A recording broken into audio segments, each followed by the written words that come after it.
গর্ভাবস্থার দ্বিতীয় সপ্তাহে ডিম্বস্ফোটন শুরু হয় এবং ডিম্বাণু শুক্রাণু দ্বারা নিষিক্ত হওয়ার সম্ভাবনা তৈরি হয়। এই সময়ে যদিও আপনি আনুষ্ঠানিকভাবে গর্ভবতী নাও হতে পারেন, তবে আপনার শরীর গর্ভধারণের জন্য প্রস্তুতি নিতে থাকে। আপনার শেষ মাসিকের প্রথম দিন থেকে গর্ভাবস্থা গণনা করা হয়, তাই দ্বিতীয় সপ্তাহটি শেষ মাসিকের প্রথম দিন থেকে শুরু হওয়া একটি পর্যায়, যেখানে শরীর ডিম্বস্ফোটনের জন্য প্রস্তুত থাকে এবং ডিম্বাণু মুক্ত হয়।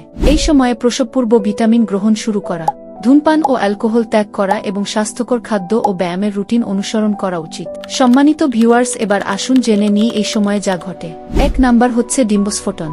দ্বিতীয় সপ্তাহে ডিম্বস্ফোটন ঘটে এবং ডিম্বাণু মুক্ত হয়, যা শুক্রাণুর দ্বারা নিষিক্ত হওয়ার জন্য প্রস্তুত থাকে। 2 নাম্বার হচ্ছে নিষিক্ত ডিম্বাণুর প্রস্তুতি।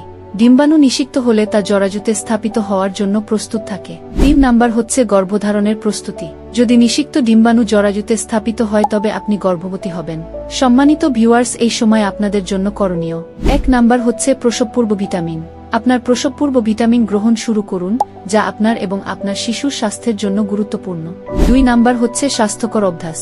অ্যালকোহল এবং ধূমপান ত্যাগ করুন এবং একটি স্বাস্থ্যকর প্রসবপূর্ব খাদ্য ও ব্যায়ামের রুটিন শুরু করুন।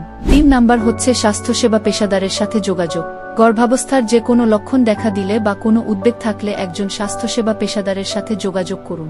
আশা করছি আপনারা সকলে বুঝতে পেরেছেন গর্ভাবস্থার দ্বিতীয় সপ্তাহের লক্ষণগুলো কি কি এবং আপনাদের কি করা উচিত আর কি করা উচিত নয়। তাই সকলে ভালো থাকুন, সুস্থ থাকুন, ফি আমানিল্লাহ। আর ভিডিওটি ভালো লেগে থাকলে লাইক, কমেন্ট এবং শেয়ার করে বন্ধুদের কাছে পৌঁছে দিন।